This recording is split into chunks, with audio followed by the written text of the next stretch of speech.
Hey everybody, this is a quick video in case you have a KORG Opsix synthesizer and you need to do a hard reset to the factory default settings on it. There's kind of two reasons you might want to do this. The first one is troubleshooting.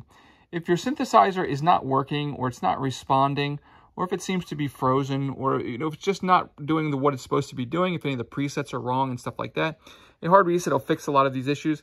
Now, you're going to have to set everything up again because if you do this, everything will be wiped out. And that's kind of the second reason that you want to do this. If you're selling it or buying a used one, or for whatever random reason where you want to just have this like it was when it came out of the box new with its settings, we can go ahead and do that. It's pretty simple. If you're ready, we'll go ahead and proceed. First thing you're going to do is you're going to turn it off. And then when it's off, you're going to come and find the right recall and the shift button and press and hold them simultaneously. And while you press and hold those buttons simultaneously, you can go ahead and turn it on.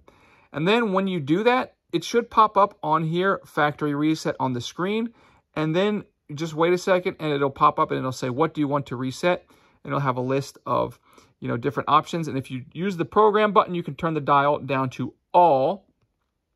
And then once you get down to all, then you'll press the right button to confirm that. And then it'll ask you for a little confirmation, yes or no, where you'll hit the op select yes button to confirm, at which point it will be reset to its factory default setting.